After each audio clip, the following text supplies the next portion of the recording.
Hello, I think we're live. We will see. Hello, everyone. Welcome to Stacking Stories. We have to look at this camera. Yes, I know. I know. My name is Ryan, and this is... Oh, I'm Kristen. This is Kristen's first time on the Stacking Stories YouTube channel.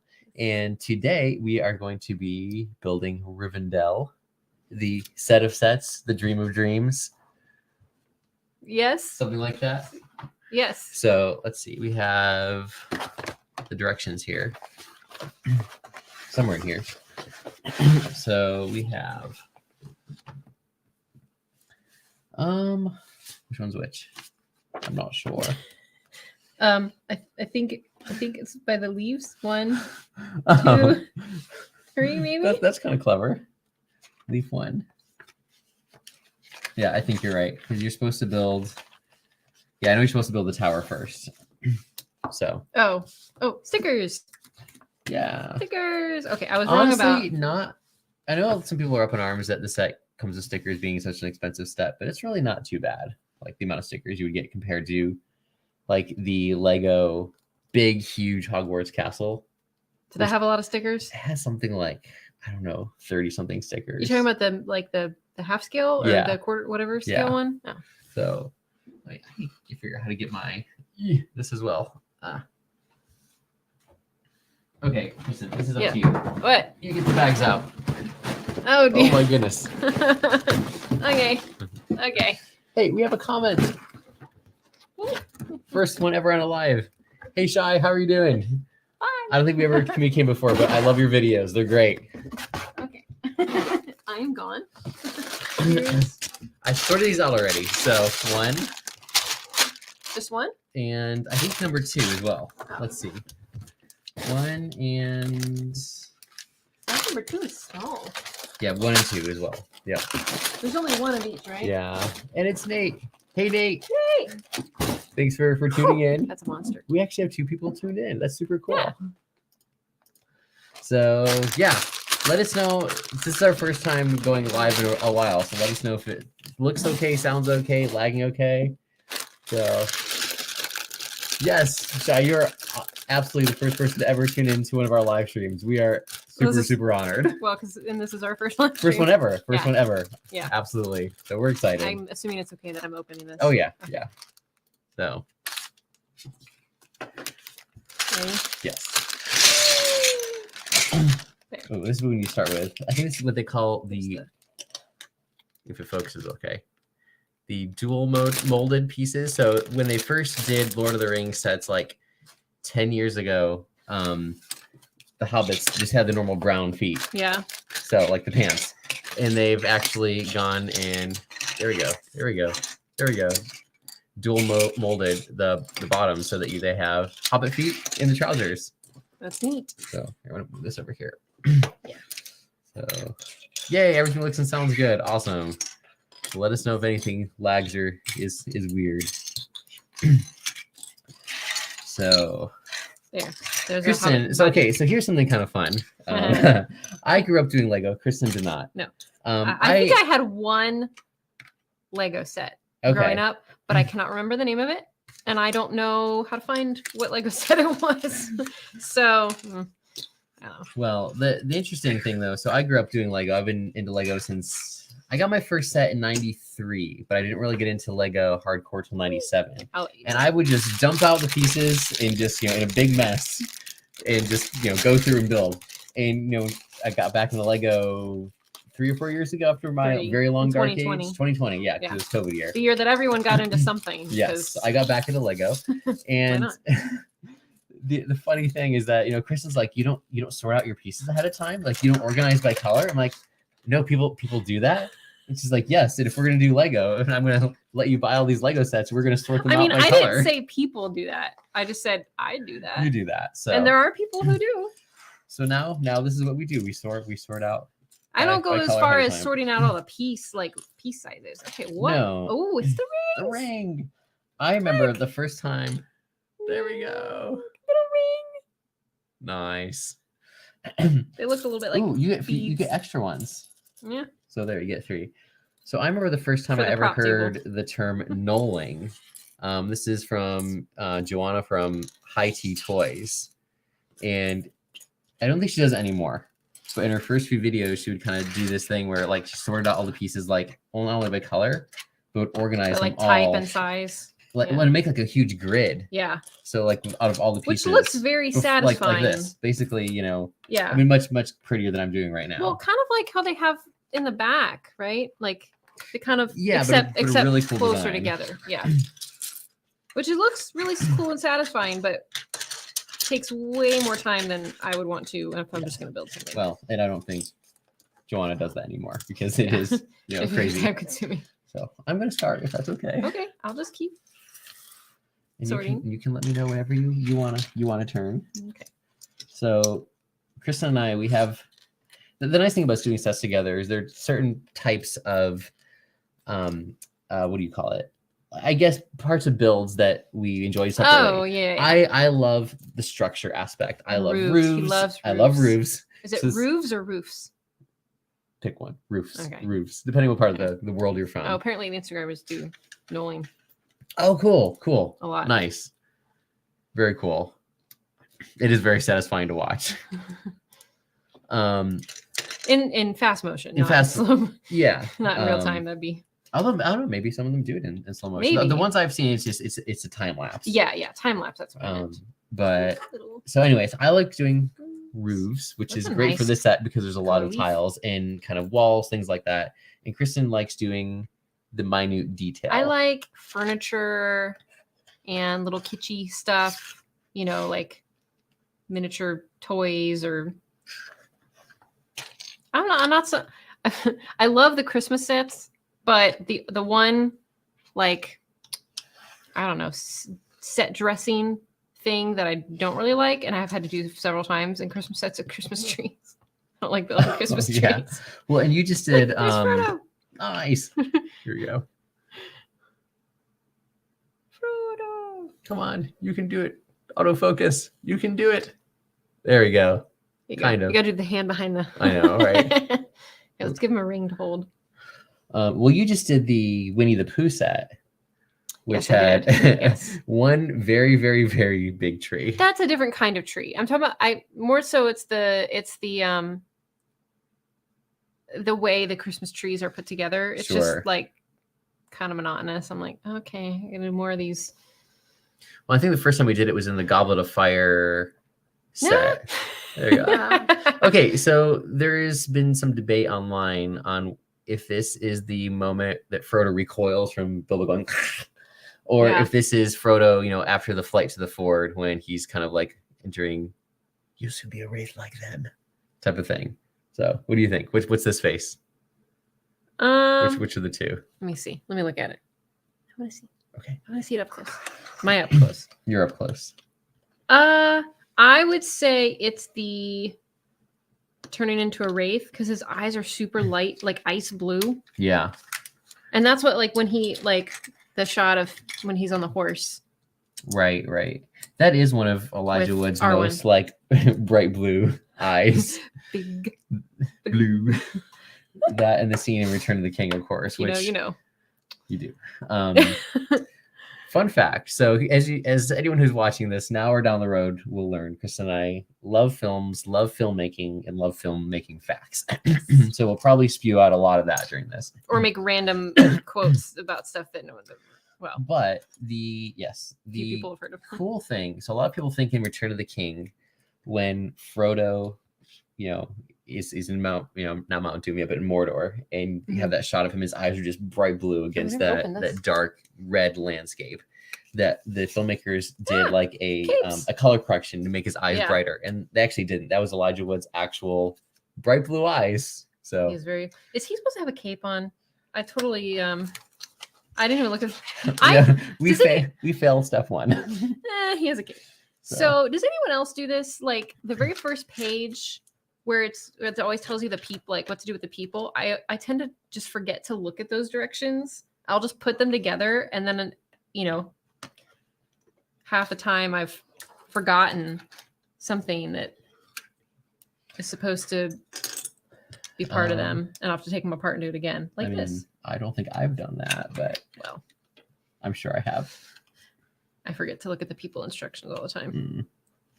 Okay, here we go. Where's his head?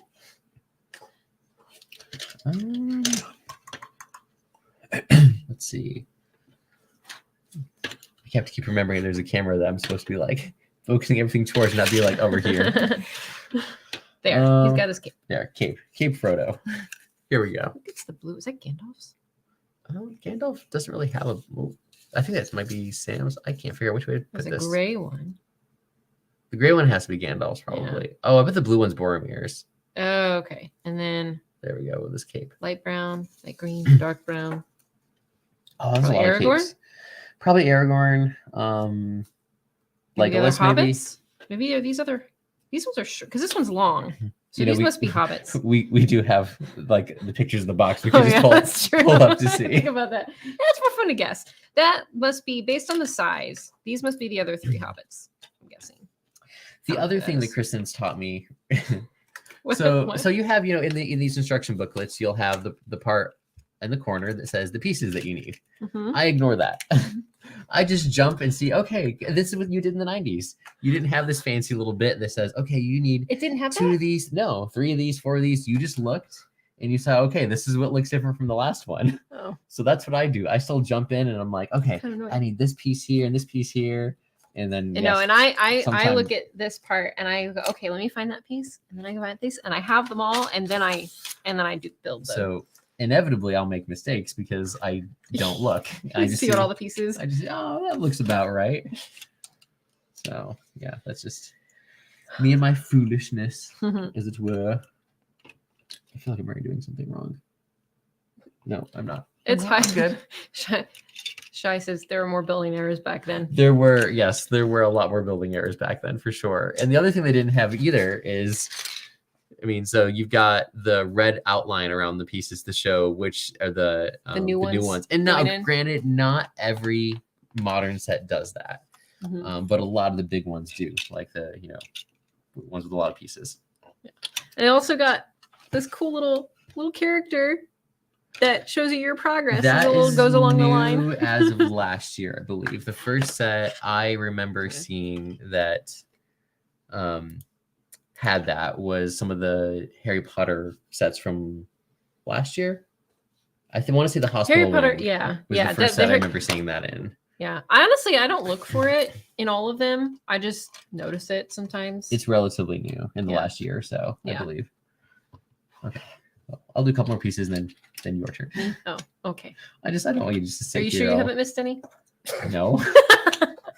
We'll find out when we get to the end, or something doesn't fit, or yeah.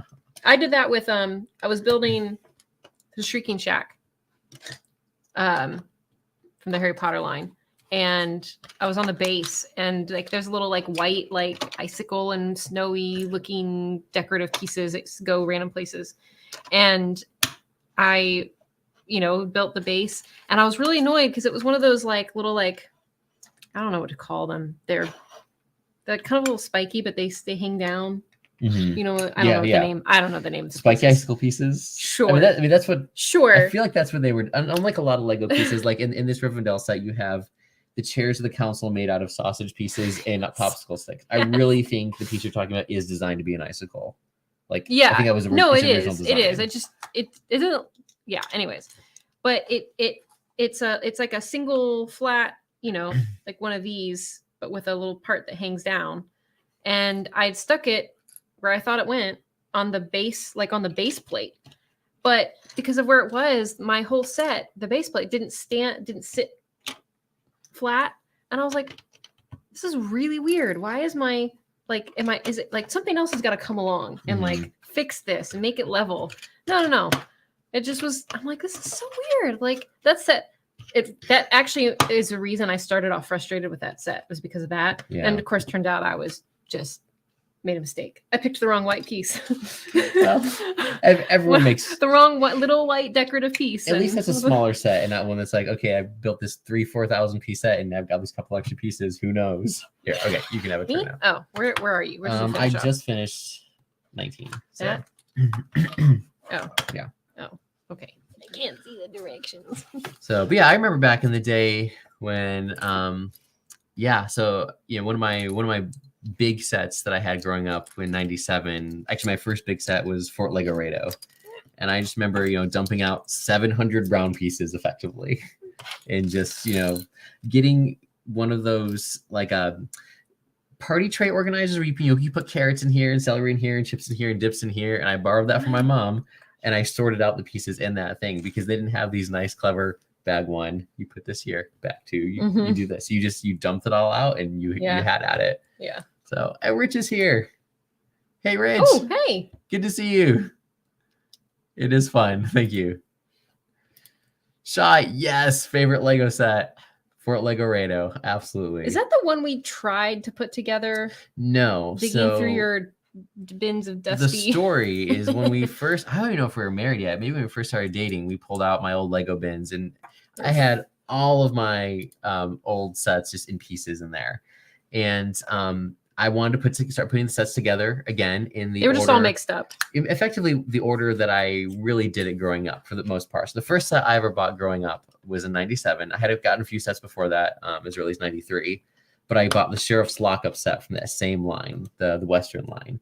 And I remember we started trying to put it together, and we got like the base of it done. And there were just so many pieces, and we got so overwhelmed. And part of it was there was so much dust, and whatever else. It's Christy. We're just like, hey, Christy. There was welcome. There was so much dust, or sneezing, and it was a little miserable. Rich says, I haven't assembled Lego since the 80s. I think Galaxy Commander was the most complex set I had. That's awesome. So, Rich, I don't know if you knew this, but they're actually last year they redid one of the, I think it's technically the Galaxy Explorer set that came out in the late 80s. Don't quote me, but 89, I believe. And they kind of re-updated it and re-released it last year. It's pretty cool. So thanks, Christy. So we're taking the booktube idea and bringing it to Lego. But yeah, so back to Westerns. So that was like my line, the Western line. I had a few sets from a lot of different themes, but Western. There we go. I think I had every set from the Western line. I had the Sheriff's Lockup, the I want to call Assembly Square. It's not Assembly Square. Oh, I've never seen that piece before. Oh, that's cool. So I am by no means a super experienced Lego builder. The general store. That's what I was trying to say. The general store with the bank, the Bandits Hideout, and of course Fort Lego Rado. So yeah, that was maybe my favorite set. The other two sets that I loved growing up was the first set I ever saved for, which was also in 97. It took me like 6 months to save for it. And it was the Deep Reef Refuge from the Divers line. And then my other favorite set from growing up was the Royal Knights Castle. So the castle, Fort Lego Rado, and then the Deep Reef Refuge. I was a 90s Lego kid. Rich says, oh yes. So here's a spoiler for this channel, because we started this channel a couple years ago and did almost nothing with it. So really my goal, Rich, is to do a lot of build streams. We really want to make this very community focused.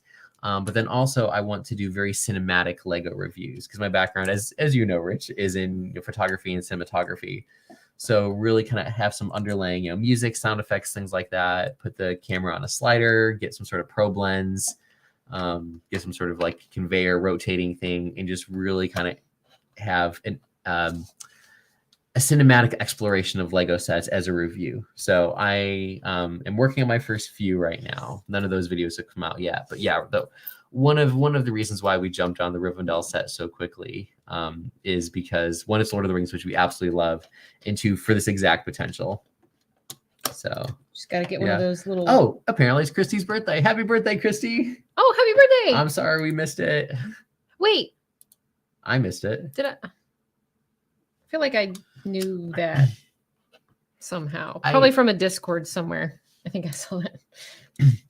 Once upon a time, I think I knew that. I'm sorry, Christy. Yeah, so that's what the plan is for this channel ultimately, is combination a lot of live streams and what I call cinematic Lego reviews. The closest thing that I've seen to that is if anyone in the Lego community knows who Tiago is, he did a video, one of his recent videos where he used a probe lens to kind of really get into sets, like into the medieval blacksmith and into the Lion Knight's castle, and go like minifigure. Uh-oh, did we do something wrong? No, I'm just being OCD. That's okay. And really get like down into like minifigure scale, like we all wish we could have as a kid. So thanks, Shy. I hope they come out. We will see. Christy says, no worries, no most people's birthdays either usually. I feel bad because I pride myself on usually knowing my friends' birthdays are, but in my old elderly age, that's fading. I don't necessarily have a problem remembering the date of someone's birthday. It's remembering it when that day comes around. Even in my family, like I know all my family's birthdays. I just don't realize it when it's that day. Well, speaking of days, in 2 days is Tolkien Day. Oh, March 25th is Tolkien Day because I'm going to give it a minute. Anyone in the chat, why is March 25th Tolkien Day? I want to see if anyone knows. And no Googling. Nate, if you're here, no Googling. I just think it's so cool to finally have Frodo. So, okay, so my part, we'll wait for anyone to see if they post in the chat. One of my biggest regrets as a Lego fan was being in the smack in the middle of my dark ages when the Lego Lord of the Rings line first came out in 2012. We had just got married. We're dirt poor and definitely could not do Lego at the time. In our first year of marriage, I did splurge and get the Cave Troll Mines of Moria set. How much was that? It was like $60, maybe $70. I mean, at the time, that was like a huge splurge. I mean, I hemmed and hawed about that for months and felt so guilty about buying it. So that was my one set. And like, I remember watching like everything retire, Orthanc retire, and Helm's Deep retire, and everything, and just realizing I completely missed out and being sad about it. But you know, what can you do? Yeah. So yeah, I've had Mines of Moria just put together in a little chest for years. So it'll be fun to within this set to have the whole Fellowship of the Ring. Like it come, and you know this, Kristen. I think like the set comes with every Fellowship member. So, and Frodo, I didn't have Frodo before. Look at that little vest. Oh, he's happy again. He is happy again. With his hobbit feet.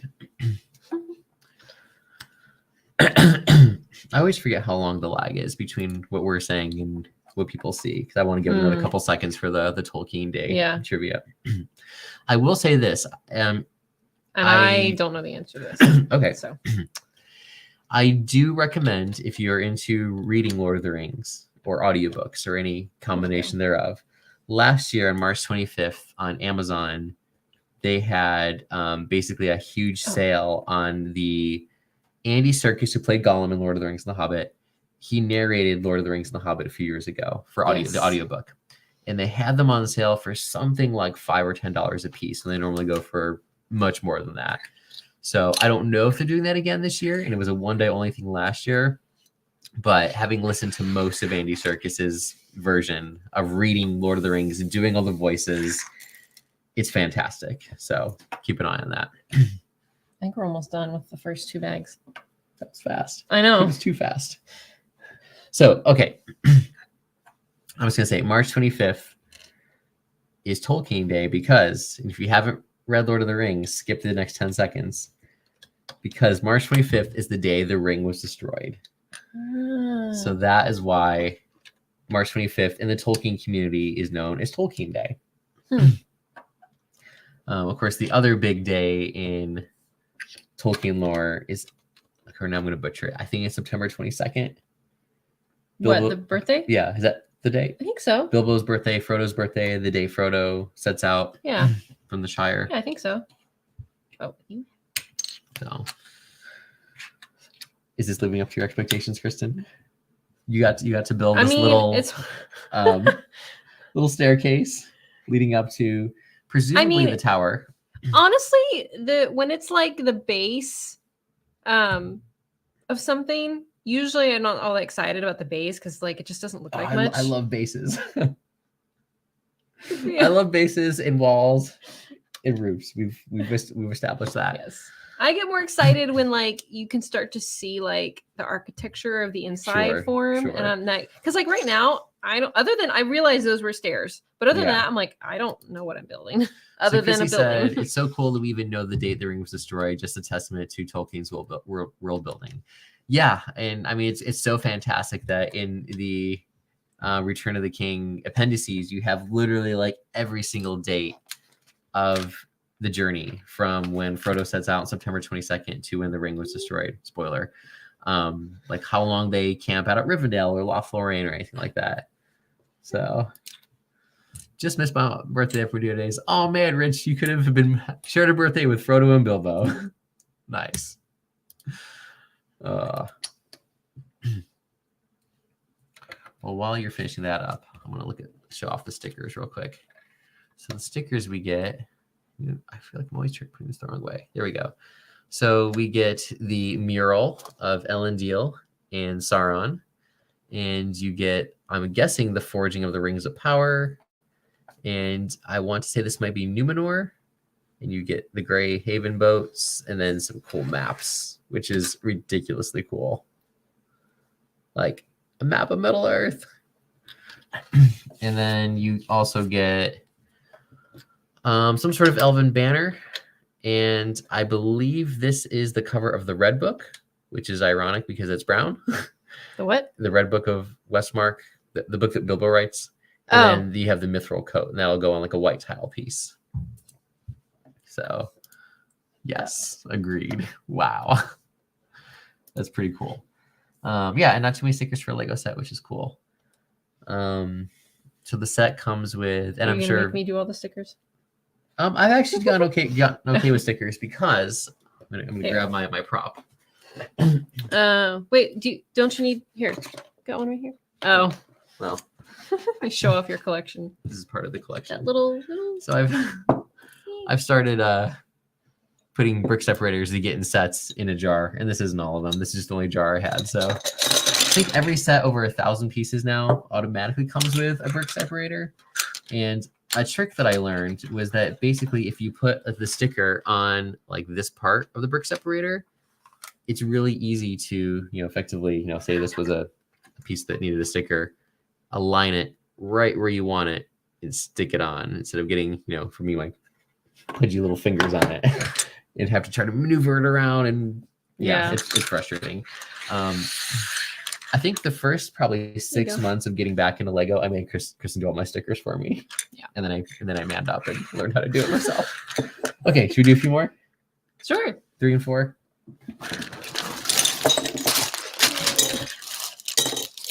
Well, even numbers have been tiny so far.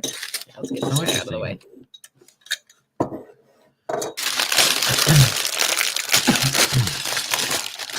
And more bags.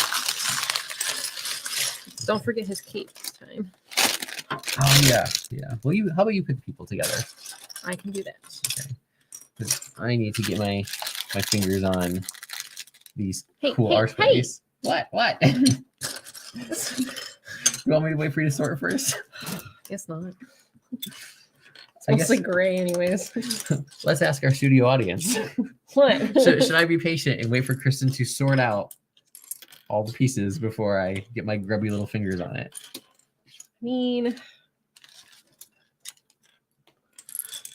And here's another thing that I do. So I'm just a bad Lego builder. I see this right here. Step 1, step 2. I don't look at this. I just look at this and start putting together the thing that's actually on the set. What? Yeah. Yeah, Rich. I got my first brick separator in the late 90s, and they did not come with sets. You have to actually buy one. Oh. And I think we got one for Christmas. Yeah, so here, let me pull one out again.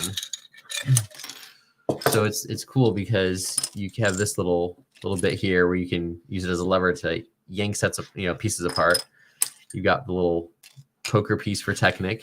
All these terms are exactly wrong. And then this little like beveled edge at the end for scooping up tiles that get too hard for your fingers. So Lego in its innovation. But yeah, now like we've got piles of these brick separators effectively. But the ironic thing, maybe that's why the prices are going up. Well, so a brick separator, you can buy a brick separator by itself on Lego.com for $2.50.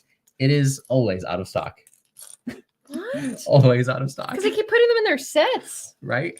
But I just think it's funny that you can see. I rated something wrong. That's the piece that I need. Because I hadn't opened the bag yet. So yes, wait for the pieces to be. I haven't even opened. Hey, I've been waiting. Ooh, that's a cool little leaf. For this piece. I've never seen. Oh yeah, that's brand new. This is currently exclusive to this set.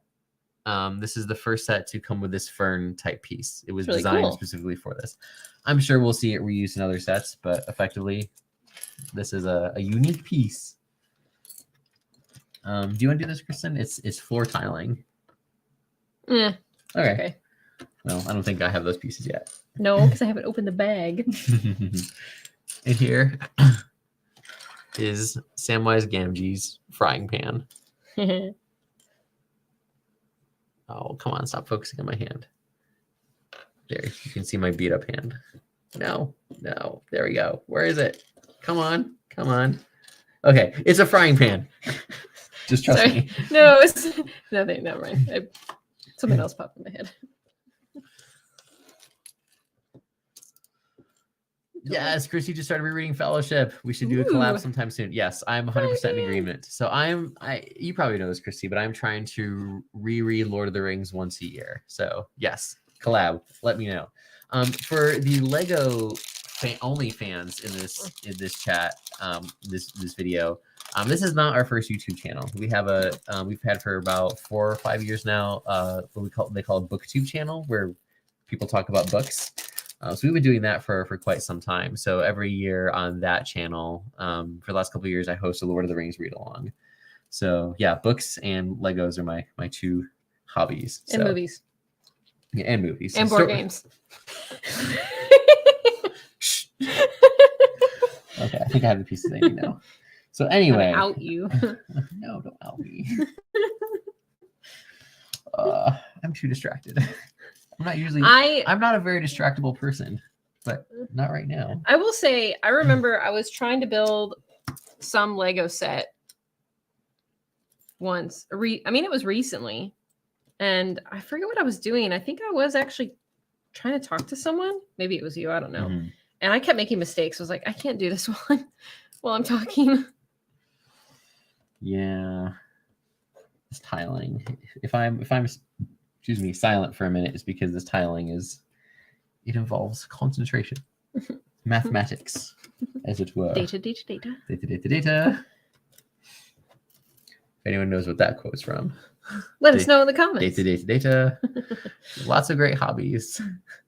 I like to think so. I appreciate the encouragement. They are great hobbies. It was just funny that you were like, these 2 things are my hobbies. Like, that's not all. Well, and yeah. I tend to. Kristen sent me a great meme recently. It's like, all your hobbies, you have to monetize them, and I'm like, monetize them, pretty much none of them. But it's still funny because all of my hobbies, I like to make YouTube channels for. So we got the Lego channel and the book channel, and then I'm not sure if you're still here, but Nate, who is in the chat, me and him actually recently started a board game channel. So. My background. These? You probably know my background's in videography, in indie filmmaking, things like that. I'm looking through the screen to find where my directions are, and they're right here. So I'm like, where is screen. Next? Wait, I need to double check. Okay. Anyway, I love making videos. So for me, making the jump to YouTube does not have that barrier to entry that a lot of people have, just because I know my way around film video tech. So for me, it's just a matter of, I realizing that I can't and shouldn't do that for everything that I love, but it's fun. I love to share that joy, those joys of hobbies with people through in my opinion, the only thing I'm good at, which is making videos. Yeah, it's not the only thing.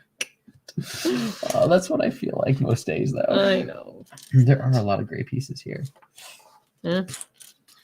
You should Can you sort these out for me? I'm kidding. I'm kidding. You just seen my roller coaster set.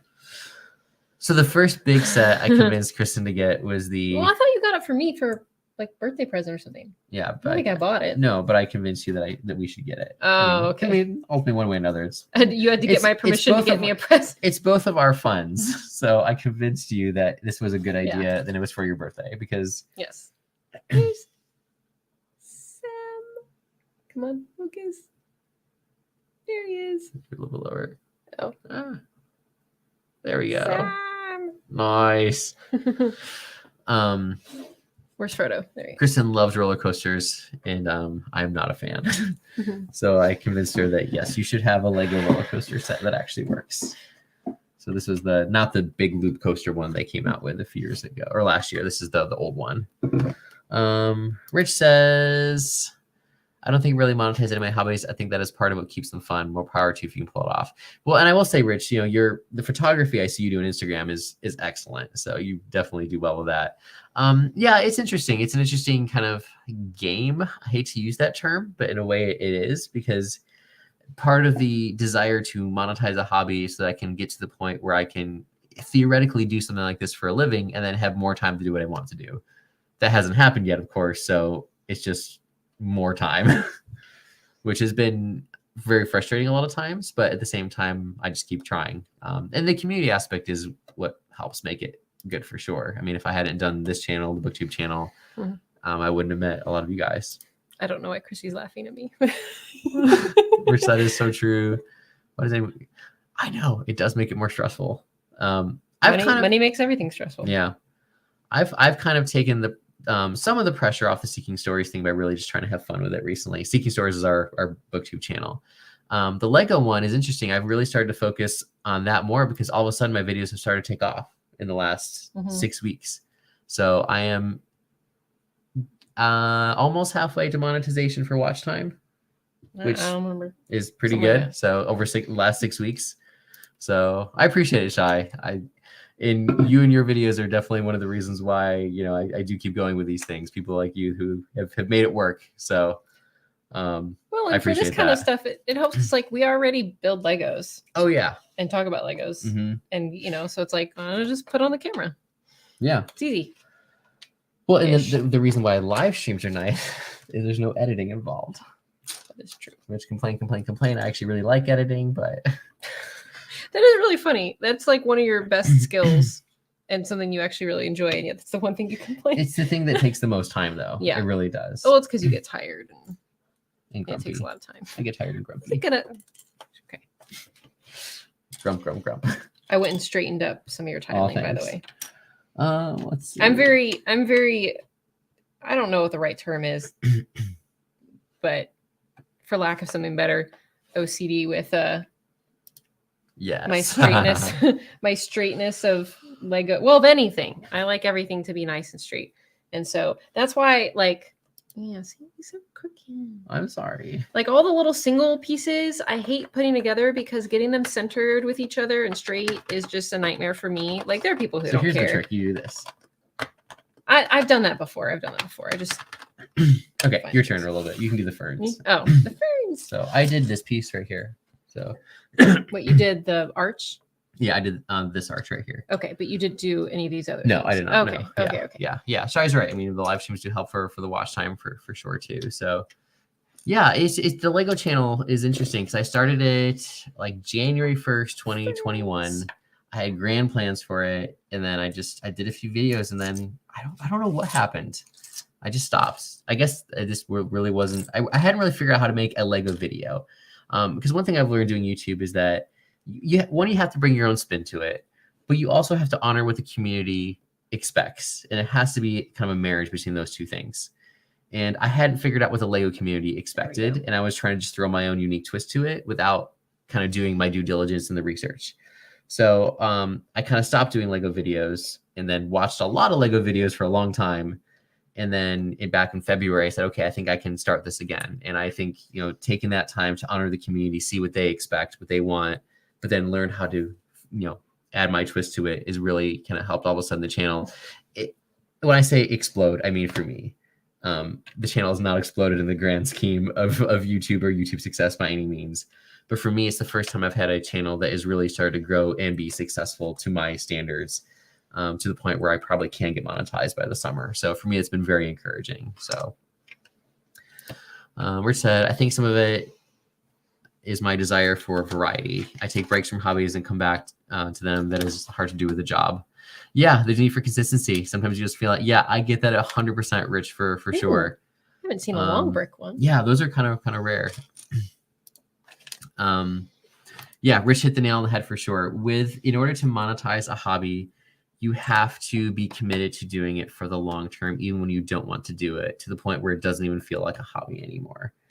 And that's just the truth of it for sure. And I think it's why we see a lot of creators burning out and things like that, because they take what they love and then all of a sudden they don't love it anymore because they have to do it all the time.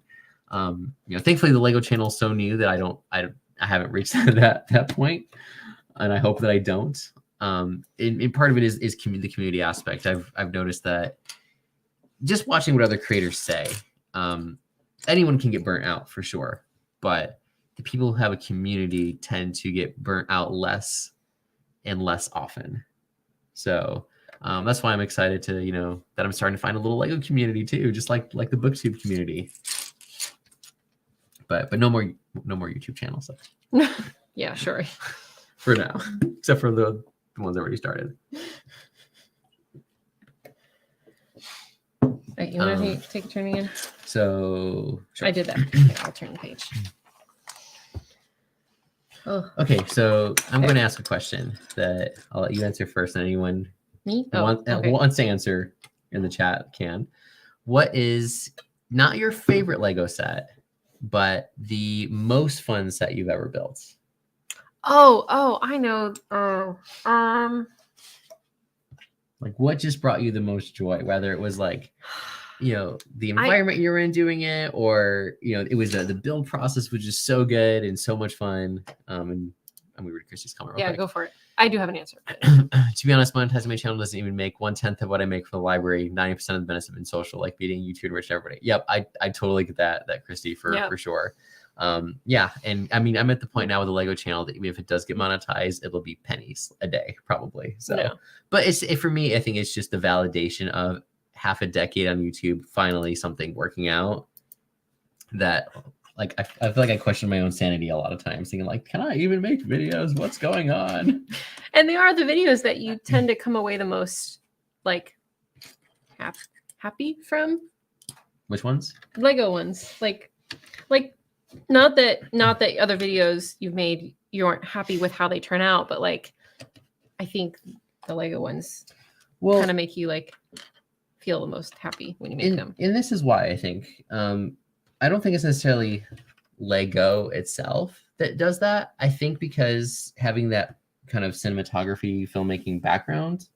Sorry, make sure I'm doing this right because I feel like I'm doing something wrong. Okay, I already fixed a mistake. Was it one of mine? Yeah. Oops. It's okay. The thing that I get frustrated with doing a talking head video is it's just me talking and it's not creative to edit. Mm-hmm. With the Lego ones, with the cinematic actual editing. Lego, with cinematic Lego reviews, it's not really me being the focus; it's the set. And how can I light the set in a certain way? How can I do camera movements in a certain way? And in a way, it's a way to be creative, especially because I'm missing a piece. Help me, Kristen. You're my only hope. I need this one right with the here. hole? Yeah, the one with the hole.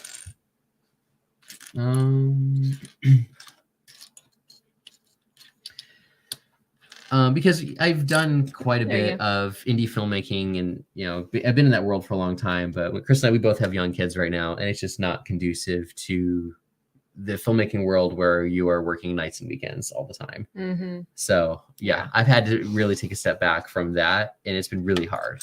Yeah. So having something is silly as Lego in a way, which Lego isn't silly, but kind of, I can still practice techniques. I can still have fun doing something creative. Yeah. On my own time when I don't have to, be committed to, okay, bye, Kristen. I'll see you in, a few weeks after I've, filmed this thing. Been on a movie set, have fun with the kids without me. It's like, no, like I'm not going to do that.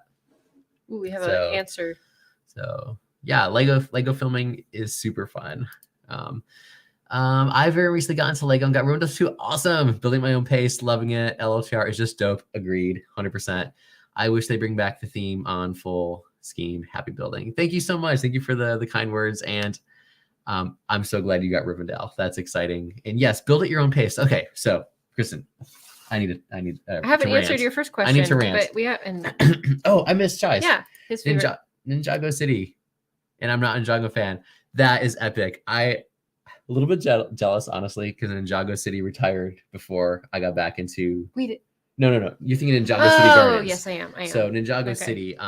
Yeah, that is epic, Shai, for sure. Because I remember when when Ninjago City Gardens came out, or shortly after, he showed it to me. He was like, "I really want to get this set," and I was like, "Really? Yeah. Ninjago? I'm not in Ninjago. I don't have any Ninjago at all. But then, you showed me more close detailed pictures. It's I was like, okay, that does look really cool. It's probably the only Ninjago set I'll get unless I can ever find Ninjago City on a discount, which I never will. But I did see. So unfortunately, I don't live near any bricks and minifigs within more than a few hours radius.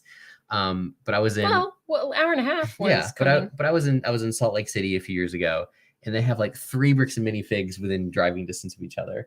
And I remember in one of them, I can't remember which one, they had Ninjago City Docks, and Ninjago City Gardens all next together, feet and feet and feet.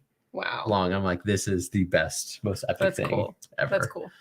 There is a rumor that what page are you on? I just turned to this one. Oh, okay. That Lego is putting out Ninjago City markets this summer, which is rumored to be bigger than the gardens. Wow. So we will see. I'm a no Shai. Do you plan on getting, or do you have?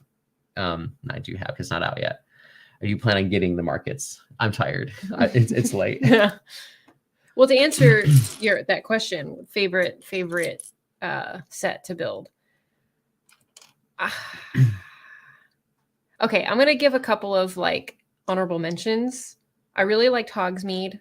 That was fun. I did like the Winnie the Pooh set. That was cute. That was fun. That was your Christmas present this year. I know. And I feel like there's another one I'm forgetting. Well, the first kind of big set that we did together was Diagon Alley. Yes. And that was the first set that we discussed it for at least a month. Do we buy it? Can we afford it? This was a conversation. That was the first most that was at the time the most expensive set. Yeah. We were considering. Yeah. And because that was so I'll tell a story in a second. Here, you can keep continuing with this. I'm somewhere in the middle of this one. Yes, epic. I can't wait to see your video on it. Bye, Christy. To prevent Lego burnout, remember to build for yourself. Yes, absolutely. Not feel the need to film everything. And that's 100% right, Shai. So that's actually one thing that I'm going to be doing with the live streams is not building everything on camera. Something big and epic like Rivendell, absolutely. But a lot of the other stuff, it's just be for me and my kids to do. Especially because, especially my daughter, she's old enough now to really, I can just say hey, do all these pages with me, and she will. And that's not something that we want to do on camera. So yeah, that's a fantastic tip. Bye, Christy. It was great catching up a little bit. Let's do our Lord of the Rings collab soon for sure. The other thing, so I wanted to go back to here. Sorry. Do I get to finish answering the question? Yes. Sorry, I will return to this in a second. Okay, after you. Well, I was looking back. Because I was thinking about Diagon Alley, and I feel like that is a set that would be at my top, but I don't know what happened. I feel like I ended up not building as much as I intended or something. I don't know. Because we split it up. We did. So we kind of really did. We split doing Ollivanders together. Yeah. And then I really did the Quidditch supplies in the bookshop together or by myself for the most part. And then you did almost the entire Weasley shop by yourself. Yeah. Yeah. And I did really enjoy the week. So I feel like if I had done. Yeah, Christy will let us know. I feel like if I'm not saying this against you. I just I think if I had done more of it, that would be kind of one of my top. I guess because I take it apart. I have done that. Mm-hmm. We did with the bookshop. So yeah, I took it apart. We got the bookshop modular, and we're both like, I mean, we've been pretty good. Chris and I are like, usually the set that she wants to build or I want to build or something like this we're doing together. The bookshop, we're both like, no, we each want to do that. Like, all by ourselves. Yeah. Like, not like without each other, but like every piece. So yeah, I built the whole thing. The next day, Kristen took it all apart, and then she built the whole thing. Yep. Yep. That was the thing. I have enjoyed all the modulars. I really clarification. like, we don't have all the modulars. All the ones we have. We have a few modulars. Yes, to clarify. So I will at some point show you one of Shai's videos. He has, I think, most, if not all of them. Oh wow, nice.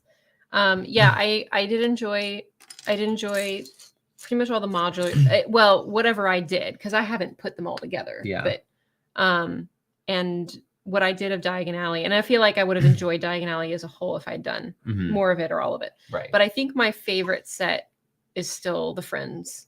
Oh, the Friends Central Perk. Central Perk. Yeah. Because that was it. Was that the first set that was mine? That was the first. So when we got back into Lego, that was the first set that I got you for Christmas. That was your first Christmas Lego set. Okay, but that wasn't the first set that like I had.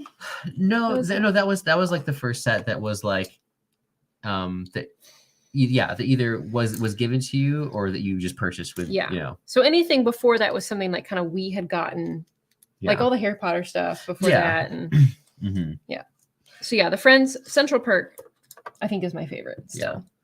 And I really want to get the apartments because I feel like I'll enjoy those. Well, I mean, you're a huge Friends fan, so. I mean, yeah, I'm a Friends fan. I don't like go nuts over them, but I do enjoy the show. You've watched through it several times, so. Okay, I want to return back here. Okay. And I apologize if I pronounce your name wrong, but I think it's Srinithi. Does that look right? I apologize if I'm butchering it. So building at your own pace, and something that Shai said as well, build for yourself and not need to film everything. I 100% agree with that. I want to add to that a little bit too. And I think that sometimes, especially in the Lego content creation space, there is just this drive. Yay, we got it right.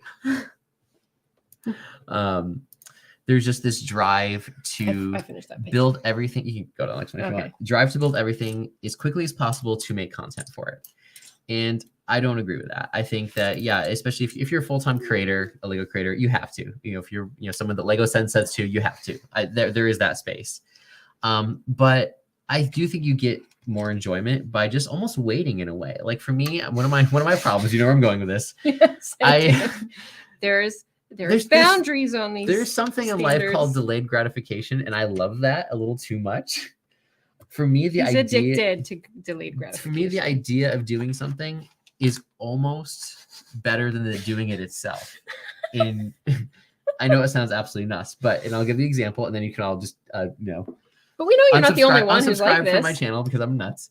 So I've had the Lego Daily Bugle set since November 2021. It's back there, right there on the right. You move your head. Oh, sorry. On the right of that bookcase. It's not finished yet. It's about half done. No, it's like 3/4 done. Oh, I do like a bag or so a month. And for me, it's just the, I want to take my time with it. I'm just going to do a little bit, and then life is busy, and then I'll do a little bit. And for me, like a big Lego set like that is almost like this is my relaxed time, my unwind time. And when I have some time to myself, or with one of my kids who is old enough for Lego, we'll do a little bit together. And it isn't this fly through, let's get it done as quickly as possible. Now, I've done that for sure. And there's nothing wrong with doing sets as quickly as possible. Like the bookshop, I did in a day, pretty sure. But some other sets, it's just the fact that it's there and that you have a really long time to work through it. I think there's something special about that. Well, and the way you say about like, I'll do about one bag a month. And like, when you say it that way, like, that sounds like, okay, sure, that's reasonable. Mm-hmm. But what you sometimes do is like, you just don't touch it for like a year.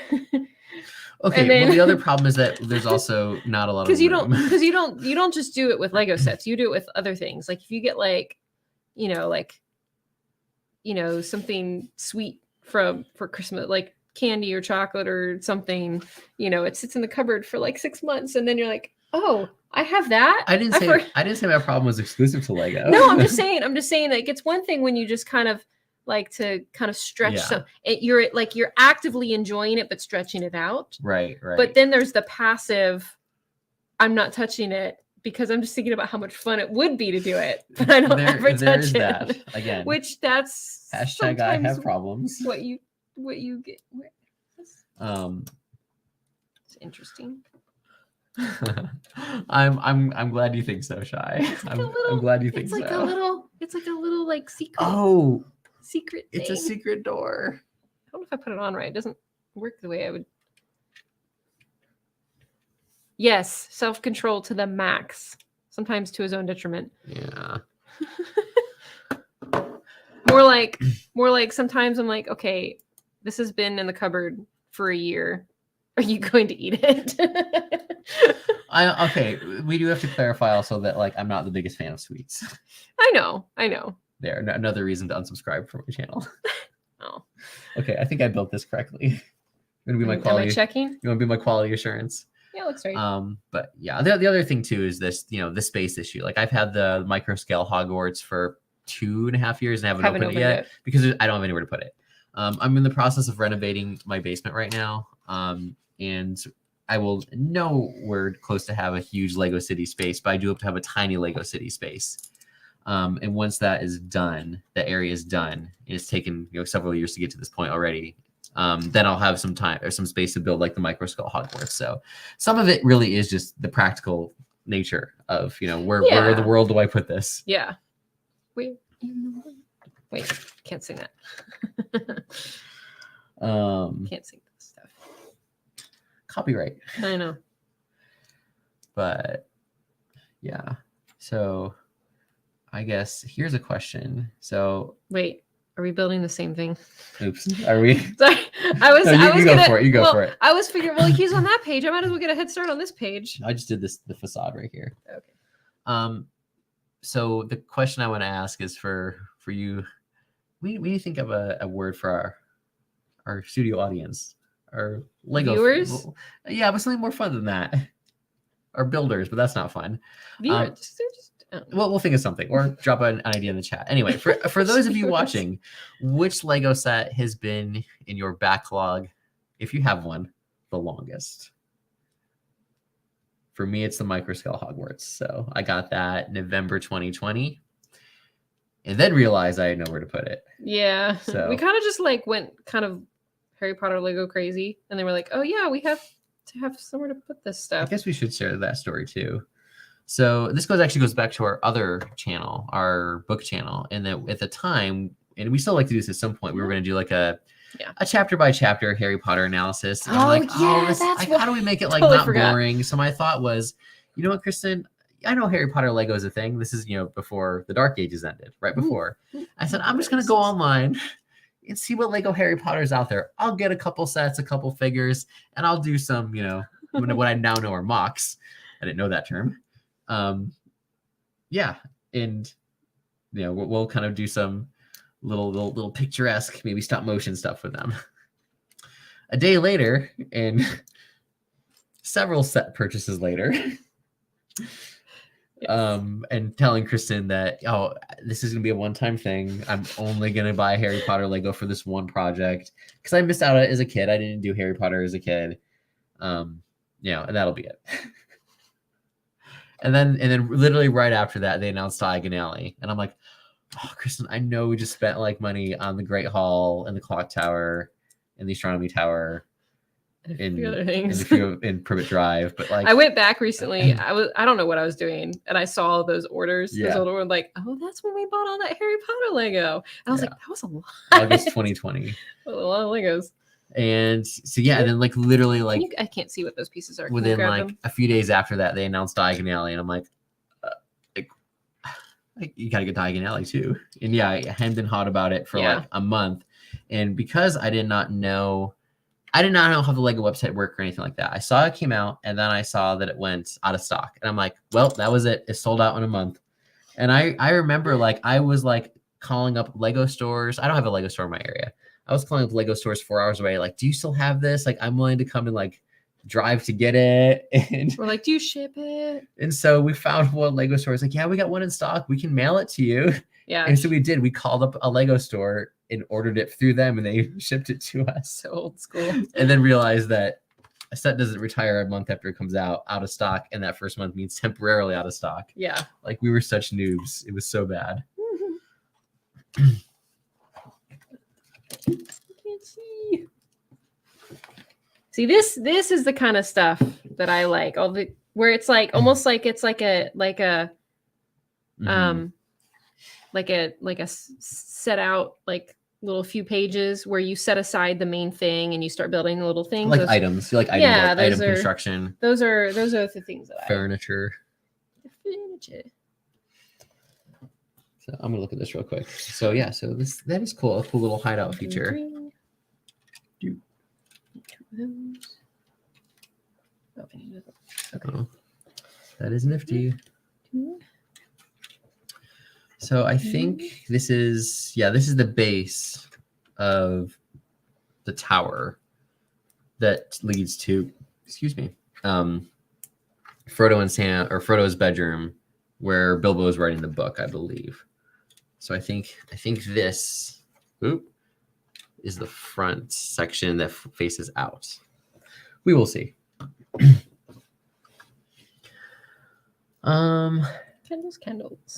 Candles.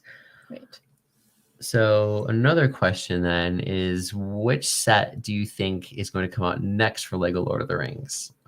I know that Barad-dûr is rumored, but it's also the most recent rumor I think is for next year, and it's not been confirmed yet. But I would have to imagine that Lego, knowing how much the fans love Lord of the Rings, have been begging for a reboot cool candle stand of the Lego Lord of the Rings franchise. I have to imagine we're getting some sort of summer or fall wave, even a small one. So I did a video where I give my thoughts on... Oh, there it is. 2 times. I mean, I could have been building one. Oops. Oh, well. See, okay. I don't think I've mentioned this to you. What I've started doing, if I notice this, like, oh, you have to do this sequence of steps 2 times, I'll do it 2 times while I'm putting it together. So I'll get 2 times this many and do the same step side by side twice. So I don't have to flip back and do the whole thing again. So imagine, if you will, doing the Lego AT-AT Walker, which you have to do those huge legs 4 times. Oof.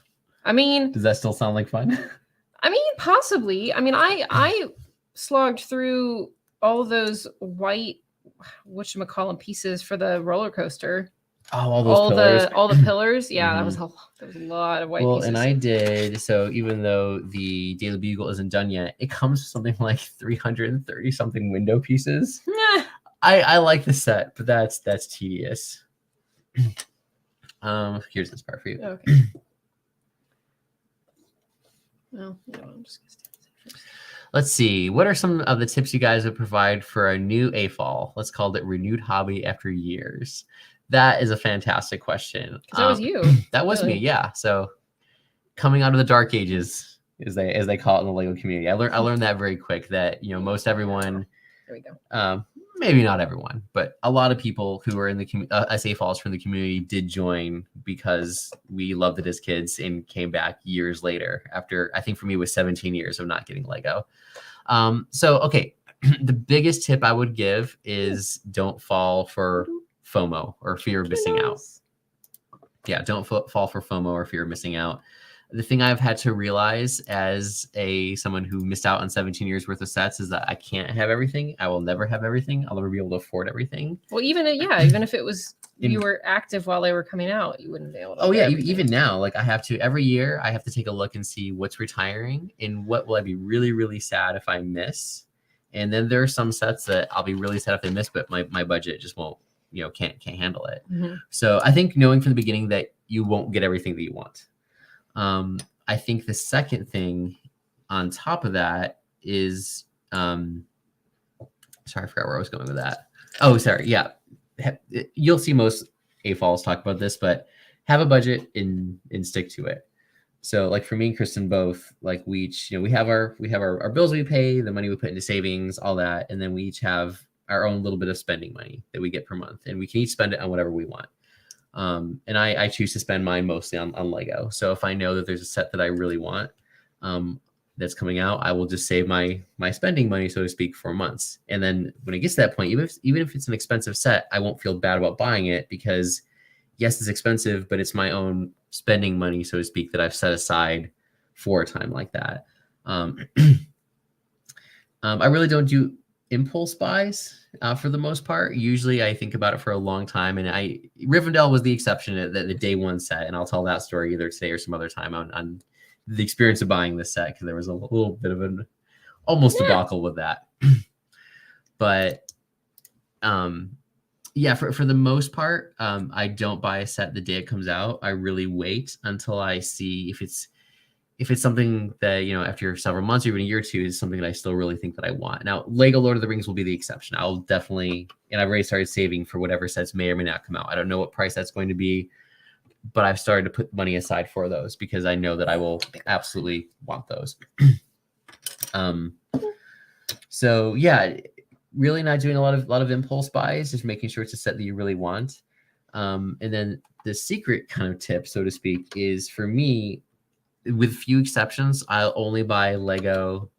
Let me step back. When I buy from Lego's website, I will only buy on double VIP weekends in order to build up my points as quickly as possible, because then you can cash those points in for Lego bucks and to buy Lego sets.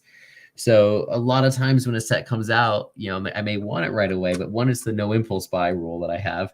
And two, most of the time when a really cool new set comes out, it's not during a double VIP weekend. So I literally wait until one of those weekends comes out. And it pays off, because so Rivendell, basically, and I have a video on this coming out in the next week or two, basically spent only $100 on it. I've been saving my Lego VIP points for years. I've never spent any of them, with one tiny exception where I dropped 100 points to get a discount on something. So only bought double VIP points on double VIP point weekends, and haven't touched them for almost 3 years. And then got to a point where Rivendell came out. I'm like, okay, this is a set that I've been waiting for my points for years. I didn't know that, but now I know. And then just drop that accumulation on one thing. So saving your points for a long time and just instead of burning them here and there on little things will help when something that is an impulse buy comes out. I hope that's helpful. Any tips you have on your end, Kristen? As someone who's married to an AFOL and is becoming one herself?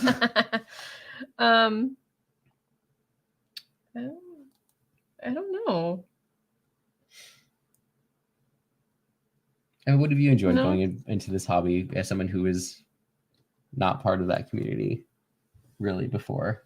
Yeah, who's kind of new to it as an adult. Yeah. I don't know. I